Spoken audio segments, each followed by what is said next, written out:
Hello dear students, Assalamu alaikum to all of you. Today dated 10/10/2020, class 9th, subject science, topic improvement in food resources. Our subtopic is animal husbandry. तो प्यारे बच्चों, हमने इसमें पहले भी पढ़ा है, कुछ हमें थोड़ा सा जहाँ हमें रह गया वो थोड़ा सा फिर इसमें कर लेते हैं। तो आज हमारा जो टॉपिक है that is animal husbandry. Animal husbandry क्या होती है इसके बारे में थोड़ा जानते हैं। जैसा कि मैंने आपसे कहा कि एग्रीकल्चर जो है हमने पढ़ा, एग्रीकल्चर जो है ये बहुत जरूरी है। विदाउट एग्रीकल्चर जैसे कि हम प्लांट्स को सो करते हैं, हम उसके बाद गार्डनिंग करते हैं, उसके बाद हमारे पास बहुत सारी ऐसी एक्टिविटीज है जो करते हैं to improve our food resources. इसी तरह से हमारी एनिमल हस्बेंड्री जो है ये भी एक अहम हमारी जिंदगी का एक अहम जुज है, एक अहम काम है, एक्टिविटीज है जो हम करते हैं किसके लिए, इम्प्रूव करने के लिए हमारी फूड रिसोर्सेज। अब एनिमल से हम कौन कौन सी फूड लेते हैं ये हम इसमें पढ़ेंगे। तो सबसे पहले हम देखते हैं कि ये एनिमल हस्बेंड्री क्या है। So the branch of agriculture that deals with the feeding, caring and breeding of domesticated animal is called animal husbandry।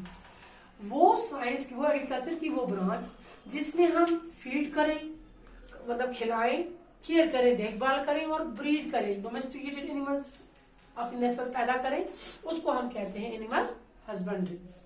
तो ये हस्बेंड्री जो है असल में husbanding means to use a resource carefully and without waste.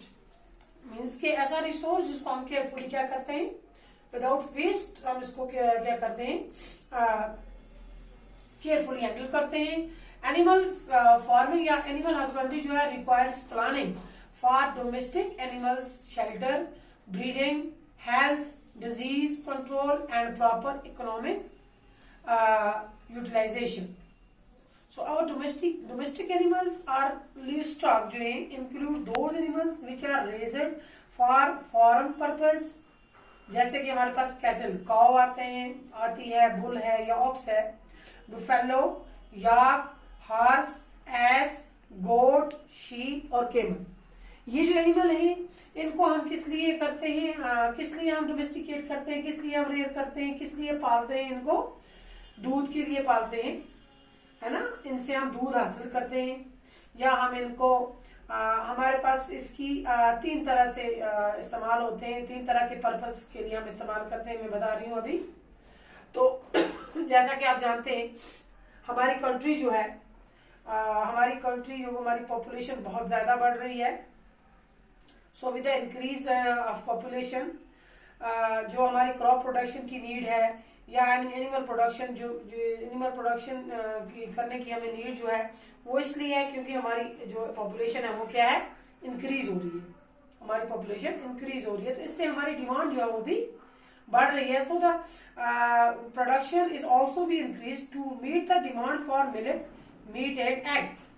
So the animal based farming practice जो है are undertaken by Indian farmer along with agriculture as mixed farming, है ना।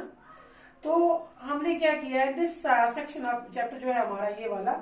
सो we will familiarise ourself with some of the common animal based farming practice such as हमारे पास cattle production है, poultry है, fish farming है या B keeping है, वो सब हम इसमें देखेंगे। तो सबसे पहले हमने ये देखना है कि ब्रीड हमारी मतलब मुख्तलिफ किस्म की, हम इसको प्रोडक्शन के लिए हम जैसे कि हमने एग्रीकल्चर में देखा कि हम गुड क्वालिटी का जो हमारा सीड है वो उसको क्या करते हैं, सो करते हैं ताकि for good production of crop. इसी तरह से हम अच्छी जो हमारी क्वालिटी की जो मतलब ये जो गाय है, इस अच्छी ब्रीड की जो गाय है या बिफेलो है, हम उसको क्या करते हैं, हम उससे इसमें क्या करते हैं जी, हमारी इस एनिमल हस्बेंड्री में हम उसे इंट्रोड्यूस करते हैं ताकि हमारी जो मिल्क की डिमांड है, हमारी मीट की जो डिमांड है, ये जो है ये इंक्रीजिंग डिमांड जो है ये उससे फुलफिल हो सके। तो सबसे पहले हम देखेंगे ब्रीड क्या होती है, what is breed. So A breed is a group of animals, breed is a group of animals of common origin within a species that has certain distinguishing characteristics not found in other members of the same species। Means कि ऐसा group animals का जिसमें क्या होता है of common origin with species, जिसमें अब मतलब कोई चीज ऐसी कॉमन होती है that has certain distinguishing characteristics, मतलब जो जिसमें कोई खास मतलब डिफरेंस होती है जो किसी दूसरे में पाए नहीं जाती, दूसरी स्पीशीज में दूसरी नस्ल में पाई नहीं जाती है, उसे हम क्या कहते हैं, ब्रीड। क्या कहते हैं, ब्रीड्स। तो हमारे पास 3 तरह की ब्रीड्स वाले जानवर आते हैं। अगर हम देखेंगे पहला जो है वो है उसको हम कहेंगे ड्रॉट ब्रीड्स, दूसरा जो है उसको कहते हैं डायरी ब्रीड्स, और तीसरा जो है उसको हम कहते हैं ड्यूअल पर्पस ब्रीड। 3 तरह की। कितने तरह की? 3 तरह की। पहला क्या है, पहले को हम नंबर 1 को हम कहेंगे ड्रॉट ब्रीड्स। क्या कहते हैं, ड्रॉट ब्रीड, और दूसरा जो है इसको हम कहते हैं डायरी ब्रीड्स, और नंबर 3 जो है इसको हम कहते हैं ड्यूअल पर्पस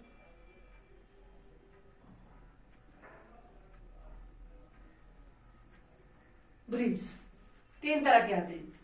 अब पहला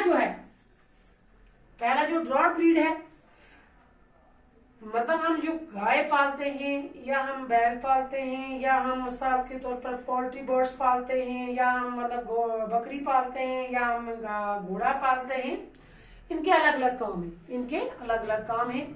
तो पहला जो है वो है, मतलब पहले हम लेते हैं ड्रॉट ब्रीड्स को। ड्रॉट ब्रीड इसका ये कौन सा ब्रीड है, their meat is tough and they give little milk, hence they are used as beast of burden in various agriculture practice such as tilling, plough या irrigation, ploughing of land irrigation purpose के लिए, and running the water wheels और Persian wheels and carting, मतलब ये transport करते हैं material, मतलब एक जगह से दूसरी जगह ले जाते हैं, है ना। तो इसमें हम क्या करते हैं, ड्रॉट ब्रीड ऑफ कुछ काऊ भी है, उनका भी हम इस्तेमाल करते हैं। आपने देखो ना, रेड़ा चलाते हैं, कोई रेड़ा ले जाते हैं, या हम हल जोतने के काम लाते हैं, जैसे हमारा ऑक्स वगैरह है, तो इसको हम क्या करते हैं, एज ए ड्रॉट ब्रीड इस्तेमाल करते हैं। उसके बाद हमारे पास है diary breed. Diary breed means के जिससे हम मतलब जैसे हमारी काऊ है, जैसे हमारी गोट है, जैसे हमारी बिफेलो है, तो बिफेलो से और काऊ से हम क्या लेते हैं, हम मिल्क लेते हैं, तो इसको क्या कहेंगे हम, डायरी ब्रीड। क्या कहते हैं, they have large digestive systems and spacious udder, because इसका स्पेशियस जो है इसका ब्लैडर होता है, because as much as possible of the food they consume must be turn into milk. The pure dairy जो हमारे पास हर्ड्स जो है, most of the male cows have little value, मतलब हमारे पास देखो बहुत सारी ब्रीड्स हैं काऊ की। हाँ, मैं आगे जाके आपको बताऊंगी काऊ की कौन सी ब्रीड है, या हमारे पास बिफेलो की कौन कौन सी ब्रीड है। पहले हम देखते हैं कि डायरी ब्रीड्स कौन से होते हैं जिनको हम दूध के पर्पज के लिए इस्तेमाल करते हैं, और ड्रॉट ब्रीड कौन से हैं जिसको हम हल जोतने के पर्पज के लिए, या रेड़ा वगैरह, या मतलब हमारा ये जो है ये टागा वगैरह चलाने के लिए, या मतलब बोझ बर्दारी के लिए, एक जगह से सामान दूसरी जगह ले जाने के लिए इस्तेमाल करते हैं। उसके बाद है dual purpose breed. Dual means दोनों साइड में, है ना, जो कॉमन होगा। So these breeds provide milk as well as help in agriculture task, मतलब ये मिल्क भी प्रोवाइड करते हैं, ये जो हमारे पास ड्यूअल पर्पस ब्रीड होते हैं ये मिल्क भी प्रोवाइड करते हैं और हल जोतने वगैरह के भी काम में आते हैं, है ना। सो these breeds provide milk as well as help in agriculture tasks in India. Dual purpose breeds जो है are favored by farmers because in these breeds the cows are fairly good milk yielders and the bullocks good for draught work. Good for draught work. उसके बाद ये milk producing female population of animal जो है इनको हम milch animal भी कहते हैं, या इनको हम मिल्च एनिमल कहेंगे या डायरी एनिमल्स कहते हैं। जो डायरी एनिमल्स है ये वाले डायरी ब्रीड्स वाले, इसमें क्या क्या आती है, इसमें आता है cow, buffalo, goat, camel and yak, ये डायरी ब्रीड है। बिफेलो एंड काउ जो है both are excellent dairy animals as well as their males और ही बिफेलोज एंड ऑक्सन जो बुल्स जो है are used for various draught purpose, है ना। और therefore बिफेलो जो है, buffalo and cattle production is done for milk draught and dual purposes, both for milk and draught purposes. Common breed जो है हमारे पास बिफेलो की है, कौन कौन सी है, कॉमन बिफेलो, कॉमन ब्रीड जो हमारे पास बिफेलो की ये आती है मुर्रा, महासाना एंड सुरती। और काव की आती है रेड सिंधी, सहवाल एंड गिर। ये 3 वैरायटीज जो है ब्रीड्स की, हाई यील्डिंग वैरायटी जो है ये काव और बिफेलो, इनकी हाई मिल्क यील्डिंग वैरायटीज जो ब्रीड्स जो है ये पाई जाती हैं। हाई मिल्क यील्डिंग ब्रीड जो है काव में अलग है और बिफेलो में अलग है। अब हम कल देखेंगे कि भाई इसमें ये जो काव की ब्रीड्स कौन सी है और बिफेलो की कौन सी है, ये हम कल के चैप्टर में देखेंगे। शुक्रिया।